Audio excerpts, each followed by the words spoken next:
We've got an unkillable team using Ninja for the Sand Devil, any stage you want. That's the good part, so we're gonna dive into it right now.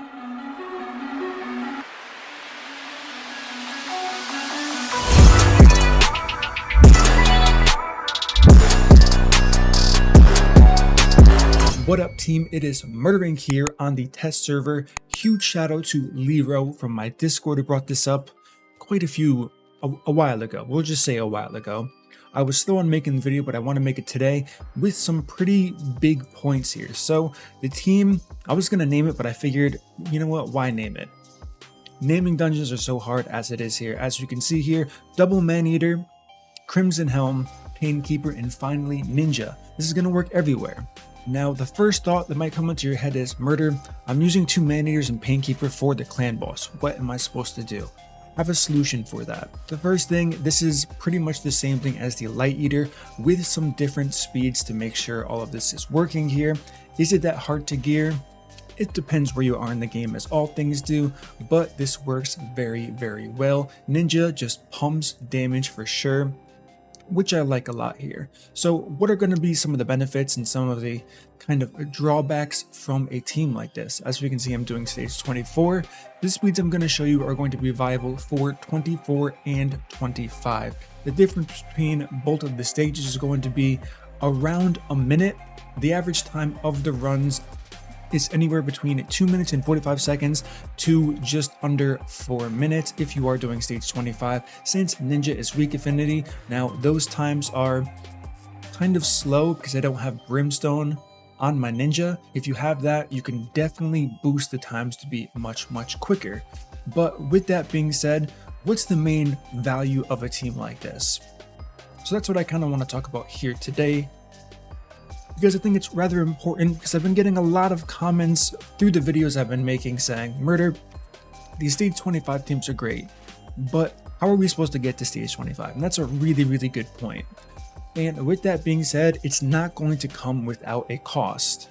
Not necessarily monetarily, but I mean, of course, by spending money, you can get faster in anywhere in this game. The main point's going to be, think of this as a one-time investment for your account. If they do end up tuning this boss, changing them, I don't think they're going to change the mechanics, but tuning it's the more important part. You're going to want to be at stage 25 and have it unlocked as early as possible, because if they change War Master to no longer work in the sense where it's lowering the turn count, or they increase the turn count of the sleep duration overall, it's going to change a few teams. It's going to make teams that are currently working not work anymore. I'm not going to say all of them aren't going to work, but we would have to see the extent of the change if we even do get a change. If we don't get a change, this isn't going to affect anything at all here. So the main thing to consider is going to be, what's the plan, right? What is the plan for people? How is this going to help them? And like I said, it's going to come down to a one-time investment on these characters, literally speed tuning them from stage to stage to stage, all the way up to 25, then returning them to the original use, which is going to be clan boss. You can definitely knock this out in one day here. Now, I realize when I say this, it's going to be a significant silver investment. You're going to have to spend gems if you don't have the free mastery rerolls to remove all of the masteries, since War Master is not currently working. Now, to counterpoint this, you could say, what if they fix War Master and they make it so it doesn't proc on the boss anymore? Listen, what ifs, if I had the answer. I mean, I wish they would say something if they're going to do anything, because like I said, it is pretty important, especially with the amount of resources we're talking about here, being a silver every stage. The gem thing is only going to be a one-time use, but silver is still a big issue. So with all of that information here, this team is going to work. Once I show you the speeds here, the speeds are going to be viable for 24 and 25. Then you can lower it by 5 for each stage, going all the way down. And I would recommend, based on the limited knowledge we do have, since they haven't publicly said anything about a nerf or a change to the mechanics, to get this team running, just take one day off of your clan boss after you do it for that day. Start at the stage that you left off on, and slowly work your way all the way to 25, or just the highest you can manage with the speed I'm about to show you here. and then return to normal and wait for even better teams. So if someone builds a team where you have the champions for, you're going to be able to right away build that team for whatever stage, because most people are not making teams that are viable for every single stage, because speed's going to be a big issue for this boss. He only goes to sleep at certain times, so to just randomly throw in champions with no real speed and say it's going to work on every single stage, I'm not going to say it's impossible, but it's going to be rather difficult to pull off for sure. So with all of that information, we're going to finish up this run here. This one's definitely taking quite a long time for sure. And if you don't use Crimson Helm, if you wanted to go with the Light Eater version of this, the healing is going to reduce the amount of healing the boss does by using Sky Touch Shamans, since there's not going to be as many heals. With all of the, what's the word I'm looking for, destroyed max HP. So that's going to make things quite a lot faster here. I don't think I've ever seen a time this fast. So of course, when recording, you always get the worst RNG, which is one thing to consider. And I kind of wanted to do this in a separate video, but I guess I can kind of comment on it here. I know there are the teams that are duo and trioing with Ninja. I believe it's Godseer, Aniri, and then Elva, or you can just do it with 2 champions. The only issue I have with teams like that is, from the people I've seen testing those teams, they're not quite 100% win rate.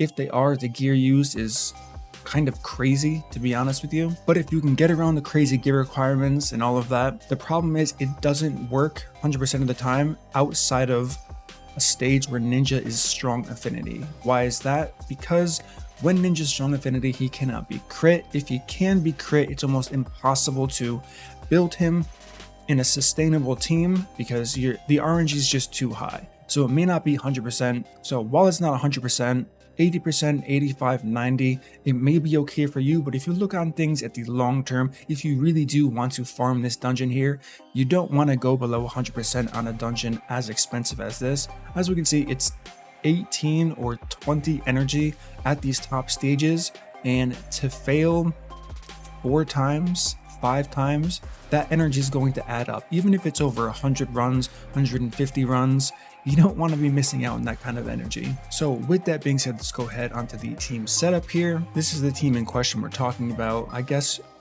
the name I was thinking about was going to be Dark Eater, since Crimson Helm is a dark elf, I'm pretty sure, hopefully. This is the AI, 272 speed, turn off the A2, use the A3, you can use Light Sworn here, you can use Sky Touch Shaman here, same speed is required, the other stats don't matter. Maneater, 270, this is the AI for that. Painkeeper, 244, here's the AI.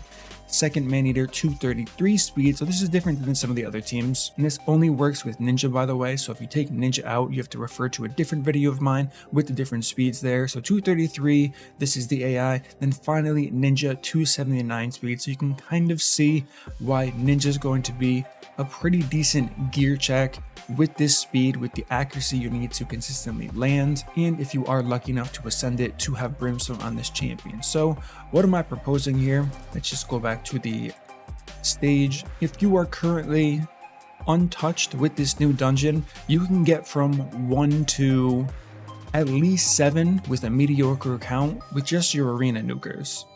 Timing things properly, make sure you're utilizing the sleep debuff. You're not going to get one shot by the A3. If you are, then you just have to tone things down a bit or gear your revive champion a bit more to make sure you are surviving. But from what I've seen from most players, they're not really struggling with having a full team wipe. The full team wipe really starts to become a problem on stage. It's either 16 or 17, I want to say 16. So if you have an in-game account, you should have no problem getting up to stage 15 on a pure nuker basis, and then you can use a team like this for one day, going from 16 all the way to 25, just so you can get there in case any cool teams come out. You have the champions and you can just plug and play instantly. You don't have to necessarily farm 25 if you use the ninja team we're talking about here, and that's a really big point. You're just using this to get to the highest stage possible in case there are any changes like I mentioned before. because this is such a consistent team and it's an easy team for a one-time walkthrough to get to the highest team, and it's rather obtainable champions. We have Ninja here. You have 3 options for Arrive on Death, being Crimson Helm, Light Sworn, and then finally Sky Touch Shaman. Of course, the booking could be an issue before. However, if you haven't touched the champions and they're sitting in your vault level 1, those are the people who are going to be in an ideal spot for sure. And then of course 2 Manager's Painkeeper. Some people have been looking for these champions for a year and still don't have them, but a lot of players do have them currently being used in their clan boss team. So with that being said, like my initial point, 16 to 25 is going to be ideal if you can speed tune them for each and every single stage. If you cannot make it to stage 15 or 16, you can absolutely start at stage 11. And one thing to keep in mind with any type of ninja team, the times are a bit slower if you're going to push for stage 25, which is why I don't think he's the most ideal champion no matter how you look at it, because there is a pretty decent difference between the efficiency of farming stage 24 and 25. There are a few sheets going around. I don't know where they're from. I know it was posted to my clan Discord of the efficiency of where you should be farming. Maybe I'll redo a video on that because the ones I've seen are actually incorrect as far as the data they have. They're saying that some of the stages that are the most efficient are actually not efficient and they don't make sense, because it's saying you're getting too many lesser and greater oils than you could possibly get, which is boosting the efficiency. So I'm not sure if someone typed in the wrong number somewhere before making those infographics, but those are things to consider for sure when farming. As I mentioned in my Ascension video, the lesser oils are going to be a pretty high priority for a lot of players, just to roll a piece once and see if it's going to be worth it, putting those in the highest demand possible.